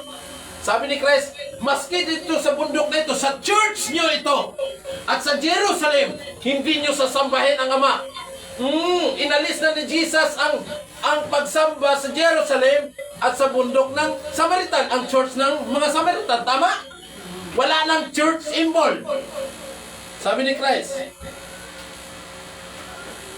sa 22, John 4:22, sinasamba ninyo ang hindi nyo nalalaman. Kahit nag-church pala, kahit sa Jerusalem ng mga Pariseo, kahit yung mga nag-church sa Samaritan, hindi nila alam yung sinasamba nila. Kaya mag-ingat sa pagsasamba, mag-ingat sa relihiyon ng ating sinasalihan. Dahil hindi alam na ng relihiyon, dahil sabi nga ng Biblia, maraming mga Diyos. Tama? Mayroon lamang iisang tunay na Diyos. Tama? At ang sabi na, sinasamba niyo na hindi niyo nalalaman, sinasamba namin ang nalalaman namin, sabi ni Christ. Sapagkat ang kaligtasan ay nanggaling sa mga Hudyo. Saan nanggaling ang kaligtasan? Sa Hudyo, hindi sa simbahan ng Jerusalem. Sinabi ba sa simbahan ng Jerusalem? Sa simbahan ba ang kaligtasan? Hindi. Galing sa Hudyo. Bakit si Christ ay galing sa Hudyo? Nag-isyo ko, mga kapatid? So, ang sabi ni Christ, huwag na kayo sasamba sa Jerusalem. Hindi na kayo sasamba rito. Sasambahin nyo na ang Ama sa Espiritu. Dahil ang kaligtasan hindi galing sa Jerusalem. Ano sabi? Kundi ang kaligtasan ay galing sa Hudyo. Malinaw po ba? Hindi galing sa simbahan, ha? Ang kaligtasan. Nag-isyo? Okay, maniwala. Dito ka sa aming simbahan, ligtas kami. Hindi makakaligtas ang simbahan. Ang kaligtasan galing sa Hudyo. Sino yung galing sa Hudyo? Si Kristo. Sabi sa 23, at ngayon nga, nasasambahin ng mga tunay na mananamba. Anong tunay na mananamba? Ang Ama sa Espiritu at katotohanan. Sapagkat hinahanap ng Ama ang gayon, maging mananamba sa Kanya. Anong simbahan ang hinahanap? Mananamba. Ang Ama sa Espiritu at katotohanan. Saan tayo sasamba? Sa Espiritu at katotohanan. Hindi sa pagsali sa anumang grupo, ano pa mang grupong riyan. Pipirahan lang kayo. Hindi ka sinungalingan, kayamanan na. Kayamanan, kasi mga tingnan. Di ba, binasa natin sa Pilipos kanina, di ba? 1:11, para sa kanilang pakinabangan. Hallelujah! Saan pala sasambahin ng tunay na mananamba? Ang Ama sa Espiritu at katotohanan. Hindi sa grupo. Dito kayo sumali sa amin, ligtas kayo. Hindi. ang tunay na kaligtasan ay na kay Kristo Jesus. Saan natin sasambahin ang Ama sa katotohanan? Sa pamagitan ng kanyang bugtong na anak. Tama yung sabi ni Christ, ako ang daan at ang katotohanan. Amen? Wala. Hindi sa ano-anong grupo. Hindi sa ano-anong relihiyon. Hindi tayo nagpapalaki ng relihiyon dito. Ang kailangan na natin yung kaluluwa. Concern tayo dito, kaluluwa. Hindi concern tayo sa malalaking grupo, marami tayo. Amen? Hindi kailangan natin. Maging concern tayo sa ating kapwa para sa ating masabi natin ang katotohanan. Ibig sabihin, si Christ hindi nagtayo ng church, ng building. Tingnan nyo. Di ba, kung mababasa nyo sa Biblia, si Christ nangangaral sa templo pa. Pinalayas na siya ron eh. Di ba, sa puno ng mga ansinyap, sa puno lamang ng mga, doon siya mangangaral. Sabi niya sa babae, sa 25, sinabi sa kanya ng babae, nalalaman ko na paririto ang Mesiyas at tinawag na Kristo. Nahalata na ng babae, hindi na to propeta ang nakausap ko. Si Kristo na ito, anak ng Diyos na ito. Napagparito niya ay ipapahayag niya sa amin ang lahat ng bagay. Sinabi sa kanya ni Jesus, ako na ang nagsasalita sa iyo, ay siya nga. Ano sabi ng babae ni Christ? Ako yung nagsasalita, ako na nga. Ano sabi ni Moises? Tinanong ni Moises sa burning bush, anong pangalan mo? Akong si ako nga. Anong koneksyon ni Christ sa burning bush? Ang kaibahan lang ni Christ sa panahon ng Samaritan ito ay mayroon siyang katawang tao. Tama? Pero sa panahon ng Old Testament, wala siyang katawang tao. Amen? Malinaw po ba? Kaya naintindihan ng babae na ito yung mga sinasamba nila Moises. Ito'y nagkatawan ng tao. Hallelujah. Ito'y nakipaghalata ko na ito'y Kristo. Ito ang Messiah na kausap nila Moises. Amen? At sabi ni Kristo, ako nga. At ang sabi ni Moises doon, nung kausap ni Moises si burning bush, anong pangalan mo? Napakilala siya, akong si ako nga. At ang babaeng ito, napakilala rin si Christ na akong si ako nga. At binigyan na niya ng pangalan nung namatay si Christ at bumalik na nakatagpo na ni Pablo sa daan ng Damasco. Ang sabi niya, anong pangalan mo, Panginoon? Kinumpirma na ni Christ, akong si Jesus na iyong pinag-uusig. Yung burning bush sa Old Testament na tinatawag nilang Jehovah ngayon, na tinatawag nilang Jehovah Rapha, Jehovah Jireh, mga Jehovah Witnesses, ay yun yang si Jesus Christ. Dahil ang kalagayan ng Old Testament sa panahon na yun, wala pa siyang katawan tao. Tama? Hindi pa siya nagkatawang tao na yun. Naroon pa siya sa kalagayan ng theophany. Nagtatago siya para siya ay makausap. Nagtatago siya sa apoy para makausap niya ang tao. Nagtatago siya sa ulap. Tingnan niyo ang Old Testament para magsasalita siya. Nagtatago siya sa mga bagay na nilikha niya para makapausap niya ang tao. Pero ngayon, anong sabi niya? Binaba ang kanyang sarili ay nagkatawang tao. Nag-gets niyo ako? Sabi ng Bible, si Christ, yesterday, today, and forever. Kaya nga, sabi niya, ibig sabihin, nakita natin na siya, nakita na ng babae na ang kausap nila, ito yung tunay at totoo. Kaya nga, walang relihiyon ng totoo. At totoo lamang ay si Kristo. Sabi niya, paano niya tinayo? Hebrew chapter 9, verse 1. Simulan natin. Ito yung mga tao ngayon nagtatayo ng church. Na sabi nila, tingnan mo ang church namin, napakaganda. Sponsored ng magnanakaw na buhaya. Sino nagpatayo niyan? Mga politiko! At yung mga politiko yan, ninakaw ng mga tax sa tao. Tama ba? Yan ang, tingnan mo, ang church namin napakaganda. Diba, nakita nyo, napakalaki ang church namin, dito na kayo. Pero ang nagtayo niyan ay mga magnanakaw na buhaya. Kaya nakahirap-hirap ng bansa. Lalaki ng church nila, tinatayo. Gamit ang tax ng taong ninakaw nila. Sila ngayon, para makakuha ng buto, tayuan ko ng simbahan ng mga tao na yan. Para yung mga sumasamba dyan at masabi nila, ako ang nagpatayo niyan, bubuto sila sa akin. Ang mga tao namang nauto-uto, Ang dami. dami. Marami rin nauto-uto. Ibuto natin si congressman. Nagbigay ng isang paper bag na pira yan dito. Maleta. Yung malita sa kanila yon, paper bag na lang yon sa mga tao. Atin. Now, ang sabi niya dito, ito ang tinayo ng church. Ngayon, ang unang tipan, yung unang tipan o Old Testament, din ay nagkaroon ng mga palatuntunan ng pagsamba sa Diyos. Di ba? Nagtayo sila ng templo, tama? Ito yung pagsamba nila sa Diyos. At ng kanyang santuario.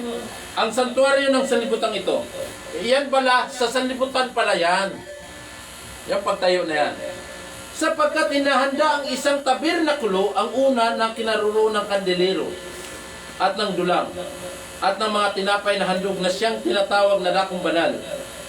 At sa likod ng ikalawang tabing ay ang tabernakulong na tinatawag na dakong kabanal-banalan. Kasi ang templo kasi ng Diyos na itinayo sa Old Testament, tabernakulo, mayroong tatlong bahagi yan. Ito yung congregation, ito yung holy at most holy place. Tatlong bahagi yan bago ka makapasok doon, tama? Ganon po ang templo nung una. At may isang gintong dambana ng kamangyan, kaba ng tipan, at yung musuli, nandun yung kaba ng tipan. At ang paligid ay nakakalubkuban ng ginto na siyang kinaroonan ng sisidlang ginto na may lamang mana. Tungkod ni Aaron at namulaklak at mga tapyas na bato ng tipan. Yung Ten Commandments nandun sa kabang tipan. Yan yung templo na sabi ni Christ na iwawasak niya. At sa ibabaw nito ay mga kirubin ng kalulhatian ng nagsisililim sa luklukan ng awa. Na mga bagay na ito ay hindi natin na pag-uusapan ngayon ng isa't isa. Tingnan mo mga templo na yon, hindi na natin mapag-usapan, sabi niya. At sa ganitong pagkahanda ng mga bagay na ito, sa unang tabernakulo ay palaging nagsisipasok ang mga saserdote at tinutupad ang mga katungkulan. Please, at ito yung kongregasyon. Kapag ikay makasalanan, bago ka pumasok sa templo, maghugas ka ng kamay at paa. Bago ka pupunta sa templo, may dala kang handog, tama? Lalo kapag ikay makasalanan. At yung handog na buhay, dadalhin yun, papatayin yun doon. At dadalhin sa musubhuli. At pagdating sa musubhuli, papatayin yung handog para iala yun para sa iyong kasalanan. Tama? At yung dugo kukunin doon sa musubhuli, iwiwisik ng saserdote. Papasok ang saserdote doon, iwiwisik para sa kapatawaran ng iyong kasalanan. Ganun ang templo nung una. Ang sabi ng Bible, sabi dito sa Hebreo, ay yan ay templo gawa lamang ng tao o sanlibutan. Pero may saysay yan kasi yung dugo ng hayop na yon para lang matakpan ang iyong kasalanan. Hindi pang alis ng kasalanan, ha? Matakpan lang para hindi ka mapapatay ng kasalanan mo. Saba, dito ngayon ang pangalawang templo na itinayo ni Christ. Tandaan natin. Dapat sa ikalawa ay pumasok na nag-iisang dakilang saserdote. Sino tong isang dakilang saserdote yung pumasok? Si Christ! Siya mismo rin ang papasok doon. Spiritual speaking, hindi na ito natural na templo. Minsan sa isang taon, na hindi walang dalang dugo, ni inihandog na pagtungkol sa kanyang sarili. Inihandog na patungkol sa kanyang sarili at sa mga kamalian ng bayan. Na ipinakilala ng Espiritu Santo na hindi pa naihahayag ang pagpasok sa dakong banal samantalang natatayo pa ang unang tabernakulo. Hindi pa nagagawa ni Christ ang pagpasok ng templo hanggat hindi mawasak yung unang templo. Tama? Itong pangatlong templo na itayo ni Christ, si Christ na ang magtayo. Ngayon, saan ba yan? Bilanggit ni sister na bilanggit na eh. Saan ba yung templo na yan? Saan ba ang church na yan? Mahanap natin yan. Kasi kung mahanap natin na si Christ ang magtayo, hindi sa mga congregation ng tao, ay nasa katotohanan tayo. Tama? Ang sabi niya dito, nagayoy isang talinghaga ng panahon ng kasalukuyan. Talinghaga. Ayon dito, inahahandog ang mga kaloob at mga hain tungkol sa budhi na hindi magpapasakdal sa sumasamba. Tingnan nyo ha? Palibhasa ay palatuntunan lamang na ukol sa laman. Yun ay yung paghahandog ng mga hayop, pagpatay, ukol lamang sa laman yan. Tama? Sabi ng Bible, nakasala ka. O, patayin na naman yung kambing. Pak! Dalhin, wisik naman ang saserdote doon. Diba? Ganon yan. Para lang matakpan ang kasalanan, hindi mag-alis ang kasalanan. Sabi ng Bible. Ayon dito, hinandog ang mga kaloob ng mga hain tungkol sa budhi na hindi magpapasakdal sa sumasamba. So, ibig sabihin, yung dugo ng hayop hindi nagpapasakdal ng budhi. Nag-isyo ko? Sabi niya dito, palibhasa ay palatuntunan lamang na ukol sa laman na iniatang hanggang sa panahon ng pagbabago, gaya ng mga pagkain, mga inumin at sari-saring paglilinis. Sa 11. Ngunit pagdating ni Kristo, ito na yung templo na ating malaman, na dakilang saserdote, na mabubuting bagay na darating sa pamagitan ng lalong malaki at lalong sakdal na tabernakulo na hindi gawa ng kamay. Amen? Hindi gawa ng kamay. Ano kayang gawa ng kamay? Hindi daw gawa ng kamay. Sa makatuwid bagay, hindi sa paglalang na ito, hindi sa mga nilalang na nito, yung mga nilalang yung paggawa natin. Hindi. At hindi rin naman sa pamagitan ng dugo ng mga kambing at ng mga bulong baka, kundi sa pamagitan ng kanyang sariling dugo. Yan ang tabernakulo. Ay pumasok na minsan magpakailanman sa dakong banal na kinamtan ang walang hanggang katubusan. Minsan lang, hindi katulad nung panahon na pag nagkasala, patay. Kasala ulit, patay. Tinapos, pinutol na ng Diyos yun. Sabi sa Bible, pinutol ng Diyos yun. Minsan na niyang inialay ang kanyang sarili para sa budhi natin. Kaya pala sabi niya, at dadalhin niya sa banal. Sapagkat kung ang dugo ng mga kambing at ng mga baka at ang apo ng dumadalang baka na ibinudbud sa mga nadungisan ay makikigiging banal sa ikalilinis ng laman. Gaano pa kaya ang dugo ni Kristo na sa pamagitan ng Espiritu na walang hanggan ay inahandog ang kanyang sarili na walang dungis sa Diyos? So, saan daw dadalhin? Sa Espiritu. Kaya wala pa rin talagang church na dito kayo sa amin. Dito kayo sa amin. Kung hindi, sa Espiritu. Hallelujah. Ay maglilinis ng inyong budhi sa mga gawang patay upang magsipaglingkod sa Diyos na buhay. Dahil dito, siya ay tagapamagitan ng isang bagong tipan. Pinalitan na niya yung unang tipan. Inalisan niya yung unang tipan. Ito yung bagong tipan. Upang sa pamagitan ng isang kamatayan na ukol sa ikatutubos ng pagsalangsang na nasa ilalim ng unang tipan, ang mga tinawag ay magsitanggap ng pangako man ng walang hanggan. Sapagkat kung saan naroon ng tipan, kinakailangan ang kamatayan ay gumawa na yon. Sapagkat ang isang tipan ay may kabuluhan kung mamatay ang gumawa. Magkaroon lang pala ng kabuluhan ang tipan kung mamamatay ang gumagawa. So ang gumagawa ng bagong tipan, si Christ, kailangan mamatay siya para magkaroon ng kabuluhan. Ang iba'y para ay walang anumang kabuluhan samantalang nabubuhay ang gumagawa. Kaya nga ang bayani, maging bayani lang siya pag namatay. Tama ba yun? Pag ikaw ay hindi.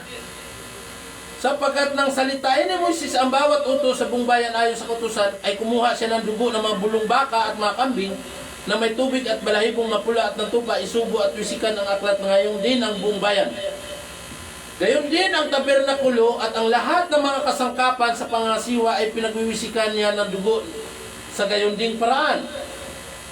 Ito, ayon sa kautusan ay halos masasabi kong lahat ng mga bagay ay nililinis ng dugo at maliban na sa pagkabuhos ng dugo ay walang kapatawaran.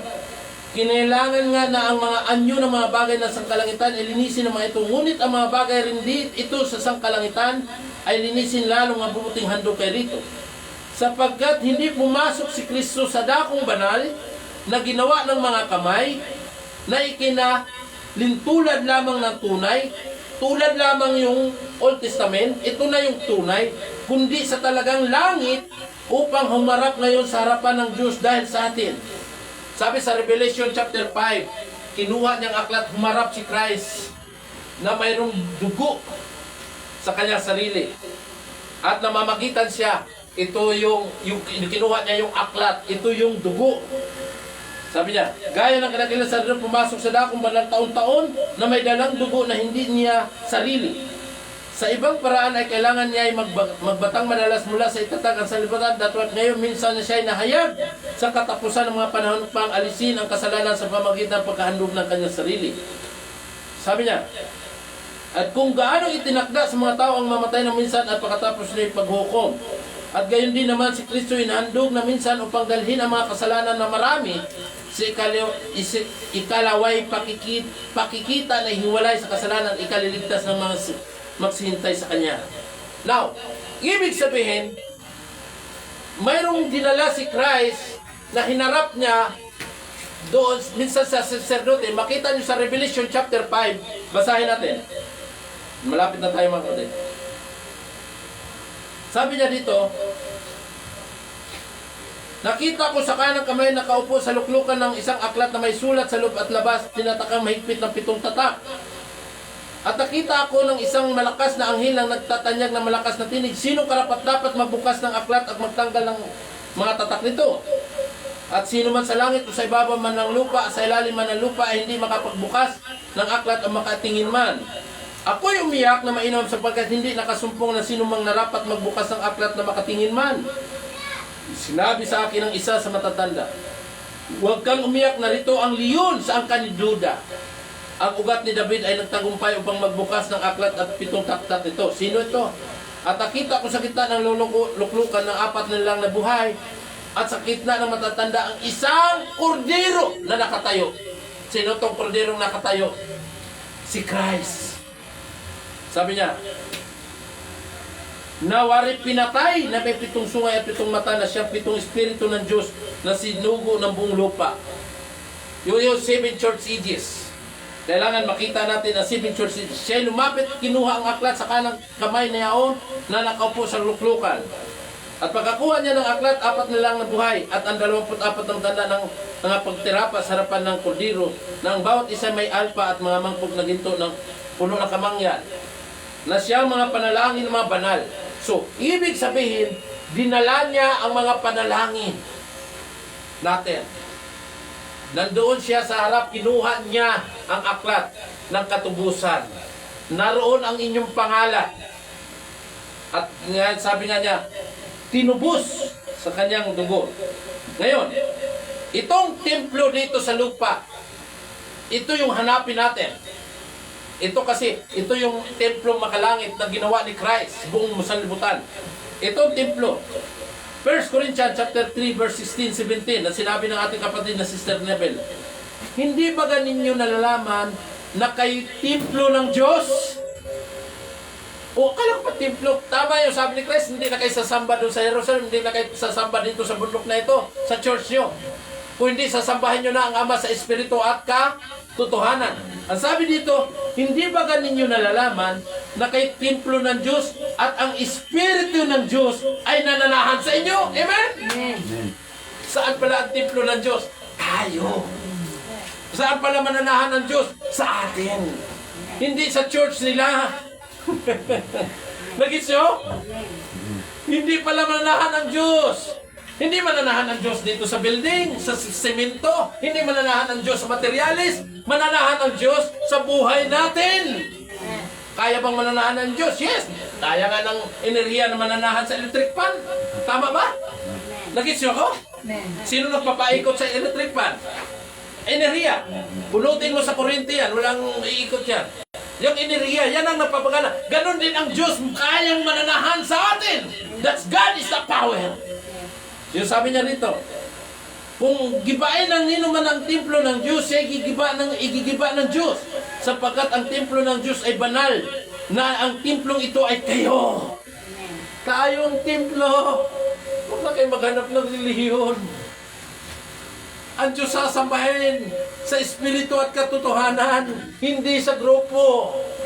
Tama? Wala sa grupo. Tayo pala ang templo. Hallelujah. Nasa akin pala ang templo. Ako pala yun. Bahagi ako roon. Amen? Sabi niya. Kaya sabi niya sa Ephesians chapter 2, lapit na sa patapos na, 18:22. Sapagkat sa pamagitan na tayo may pagpasok sa isang espiritu rin sa Ama. Ibig sabihin, pag pumasok ang Ama, naroon tayo sa espiritu ng Ama. Sabi niya, kaya nga hindi na kayo mga taga-ibang lupa at mga manglalakbay, kundi kayo'y mga kababayan na kasama ng mga banal at sambahayan ng Diyos. Kaya tingnan niyo mga tao na may banal na espiritu ng Diyos na may kaaliwan. Mas masaya siya magbabasa ng Biblia, pagpupuri sa Diyos, pagbulay-bulay sa Diyos, makapaglingkod siya sa Diyos, masaya siya roon. Amen? Hallelujah. Nakita natin. Now, last chapter na ito. Na mga itinayo sa ibabaw ng kinasasaligan ng mga apostol at ng mga propeta, at si Kristo Jesus din ang pangulong bato sa panulok. Ang nagtayo ng mga pundasyon, build upon the foundation the apostle of prophets. Yung sino mga apostol? Mga apostolan ba? Napiki? Mga apostol, 12 apostol. Sino? Pedro, si James, si Santiago, sila si Pablo. Amen? Diyan tayo maniniwala. Yan ang magpupundasyon sa atin. Yan ang pundasyon ng church na itinayo ni Christ. Hallelujah. Si Kristo ang panulok. Ibig sabihin ng panulok, pundasyon. Hindi tayo magpupundasyon sa ating relihiyon. Ang pundasyon natin si Kristo. Na mga itinayo sa ibabaw ng kinasaligan ng apostol. Sabi na, 21. Nasa kanya ang buong gusali na nakalapat na mabuti ay lumalago upang maging isang templong banal sa Panginoon. Lumalapat tayo, maging eksakto tayo, katulad tayo ni Kristo. Kaya ngayon tinatawag tayo Kristiyano. Ibig sabihin ng salitang Kristiyano, katulad ni Kristo. Sabi na, sa Kanya itinayo naman kayo upang maging tahanan ng Diyos sa Espiritu. Tayo pala ang tahanan ng Diyos sa Espiritu. Kaya maniwala, church namin ang totoo. Sabi ko, sana leader nyo, tinawag ba ng Diyos? Saan ba manggaling ang kaligtasan? Ang sabi ng Biblia, sa Hudyo eh. Tama? Wala ba sinabi dito sa Pilipinas eh. Linaw, di ba? Binasa natin ang kaligtasan. Sabi ni Christ, ang kaligtasan ay galing sa Diyos. Siya yun tinutukoy. Ang templo pala, hindi pala building na nakita na nagagandahan. Pag pumasok ka, ganda. Yan ay galing sa kurakot yan. Di ko nilahat ha. Tingnan mo mga pastor ngayon. Alam niyo pinakamayaman sa buong pastoral sa buong mundo? Si Kibuloy. Ang daming helicopter. Ang daming aeroplano. Talo pa niya si Saldico. Di ba? Ginawang negosyo. Tingnan mo mga church ngayon. Naglalakihan. Magkakapatid, nag-aaway. Pati nanay. Nag-aaway sa kayamanan. Ang kayamanan nila, wala naman silang ari-arian na malalaking negosyo. Ang kayamanan nila, simbahan lang. Tama ba? Kung tayo may magkaroon ng ganyan, hindi ko pakikialaman yan. Bahala ang mamamahala dyan. Hindi ako makikialam dyan. Kukuha lang kami ng sapat sa aming makain sa isang araw. Tama na. Makapaglingkod ako sa Panginoon, tama na yan. Kaya sabi ni Brother Branham, pira-pira na lang. Sabi ni Brother, that is the devil. Ayaw natin maggrupo, ayaw natin magtayo ng grupo. Wow. tayo, templo tayo ng Diyos, ipagtagpo tayo ng Diyos, para tayong materialisis. Hindi ko nabasahin na. Ang sabi ni Jesus, tayo daw yung mga bahagi ni Kristo. Tama? Tayo daw yung templo, bahagi. Ngayon, may kanya-kanya tayong iwinamangis. Dati, ang construction dati, sa panahon ng Israel, pagtayo ng templo, ng first temple, walang nagpukpok doon sa pagtayo ng templo, doon mismo sa location. Walang nagtatayo. Dinadala yung mga materyales sa iba-ibang lugar na ginawa. Pagdating doon sa location, yung first temple, itinayo yon, salpak na lang. Sabi nga doon sa Bible, wala ka daw marinig na pamukpok eh. Napakatahimik doon sa pagtayo ng templo. Kasi ang iba, dala-dala ang ibang dako, iba-ibang bansa eh. Tapos itinagpo na lang doon para matayo yung templo ni Solomon. Babasa nyo sa Bible, di ba? Makita nyo, unang templo. Dinugtong niya yung salpak na lang doon. Saktong-sakto, lapat na lapat yun. Walang sobra, walang labis. Pag salpak nun, sakto yun. Ngayon, nagtatanong ako, paano kaya nila nabuhat yun? Wala mang crane sila. Di ba? Tinignan ko yung history. Wala namang crane noon na magbubuhat na may machine ngayon na parang magbubuhat na may crane. Di ba? Ngayon, mayroon tayong crane, mga machine. Paano nila naiakyat yun? Ang laki ng mga beam, mas malaki pa sa poste ng di ba? Lalaki ng mga sulit pati bato. Bato yun, hindi yung simento. Wala pa naman simento noon. Bato talaga. Paano nila natayo yun? No? Ganun po kapangyarihan ang Panginoon. At walang pamukpok doon na gumagawa ron. Sinasalpak lang yun, sabi ng Bible. Walang nagkaskas doon, walang nagpukpok, walang para doon magpanday. Walang karpintero doon. Sinalpak lang yon. Ginawa yung mga materialis yun sa iba-ibang lugar lang. Simbolo yun sa atin. Kaya may mga iba-ibang church tayo na bawat isa sa atin, kay Brother Rune, may ginagawa ang Diyos, may ginagawa sa akin, kay Sister Nabel, Sister Hilin, pagdating ng panahon, ipagsasama tayo ng Diyos. Tama? Inimagine ko nga, Brother Rune, pag ito si Brother Rune manatili sa Panginoon at magamit ang Panginoon, sabi ko nga, pagandahin ang music. Kasi marunong to alam ko marunong Brother Rune mag-gitara. Tapos mag-bass gitara ko, mag-drum ako. Ang saya ng awitan natin. Tama? Pag may bass guitar, may keyboard. Amen? Tapos Brother Rune mag-gitara, tapos si Paul mag-drum. Inimagine ko kanina, ang saya siguro. Mag-practice ng mga kanta, mga joyful, masaya. Tama? Napakaganda maglingkod sa Panginoon. Maniwala kayo sa akin. Pero ibabad nyo sa Panginoon, maramdaman nyo ang presensya ng Diyos. Masarap pala sa Panginoon. Ayaw nang umalis. Dito na lang ako. Di ba? Pag naranasan nyo ang presensya natin, Panginoon. Amen? Tayo magsita yung mga kapatid. Hallelujah. At makita natin na sana manatili tayo sa ating Panginoon at huwag tayong mga pagsubok sa buhay. Normal lang yan. Ano lang yan. Kahit gano'ng kalaki ang pagsubok. Tingnan nyo. Kung may pagsubok kayo, isa lang natutunan ko, kami ni Sister Bernie. Napag-aralan namin na pag may pagsubok kami, pag lumapit kami sa Panginoon, may inihanda ang Diyos Hindi mo lang alam. Tama ba yun? May inihanda ang Diyos ng paraan, na hindi mo paraan. Hindi ba nyo pansin yun? Huwag ka lang mataranta Huwag kang...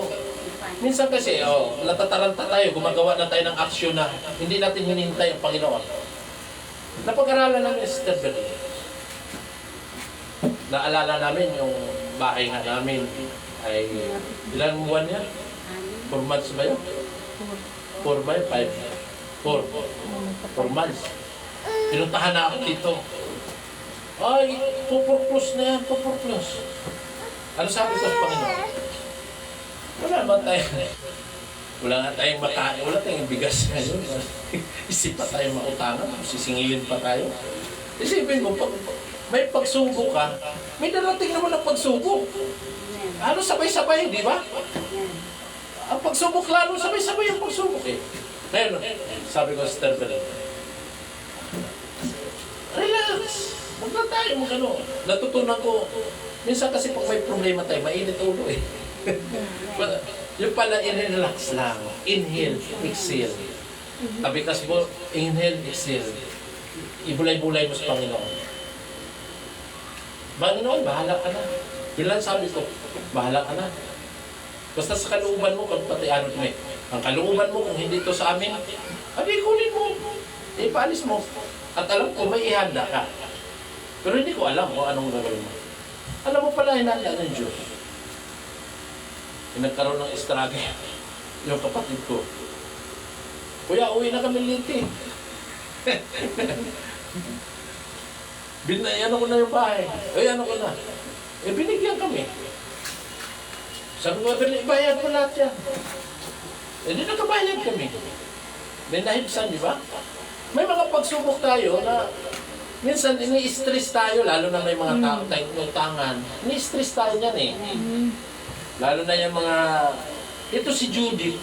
Asar na asar ko na yung Judith minsan. Ito si Judith at saka si Bill. Minsan dumadating sa buhay nang walang-wala ka. Naiinis. Kakainis. Si Judith nakalagay pa naman, pag binasa mo, may sinasabi niya doon. Dapat itong date na mabayaran nyo kasi kung wala kayo, putol kayo. Magkasunod una mo na si Bill. Pagkasunod niya si Judith na.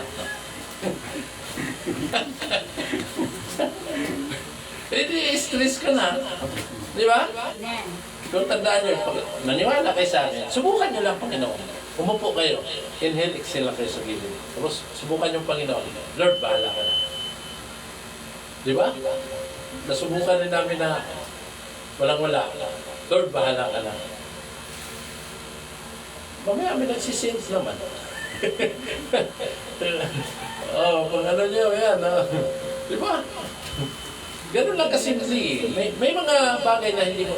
Yung mga iniisip mo, tama nga yung Bible. Malayo ang isip natin sa isip ng Diyos, tama? Kasi yung paraan natin, hindi niya paraan. Kaya nga gusto ko lang natin matutunan. Bulayin yung Panginoon. Darating ang pagsubok, umupo kayo, mag-exit, inihil kayo. At makita niyo ang Panginoon. Maniwala kayo sa atin. Amen? Tayo mga magsiyo po mga kapatid at manalangin. Ipag-pray rin natin na makabili tayo ng piano, no? Keyboard. Mga na pag-pray rin natin sa Brother Ruben na tuloy-tuloy na nawa magamit na nagkaroon niya ako ng vision ng taong ito ay gagamitin, no, ng Panginoon at bahala ng Diyos sa time niya. Ayaw po pangunahan ng Panginoon. Amen. At ayaw po yung magsipo. O Diyos na makapangyarihan sa lahat, ikaw po bahala sa amin. Lord God, hindi namin alam ang bukas. May plano kami bukas, pero hindi namin alam anong mangyayari bukas. O Diyos, maski sa aming buhay, malakas kami ngayon. Mamaya o bukas, hindi namin alam ang aming katawan. Lahat ng bukas, Lord, lahat ng tao may plano. May future plan sila. Subalit sa kanilang future plan, pwede mababago sa pangyayari at sitwasyon. Hindi na namin alam ang lahat ng bukas. Hayaan mo, Lord, yan na kami ay pangunahan mo. Nawa, huwag kami maging mauna sa iyo, Diyos. Ikaw nawa, O Diyos, ang nakakaalam, nakakabatid sa aming isip. Kami ay hindi nakakabatid sa iyo. Maliban na ikay magsaysay sa amin sa pamamagitan ng iba ng Espiritu. Maraming po salamat po, Diyos. Salamat ang lahat ng bagay sa Panginoon, Kristo Jesus. Amen. God bless mga kapatid. Amen.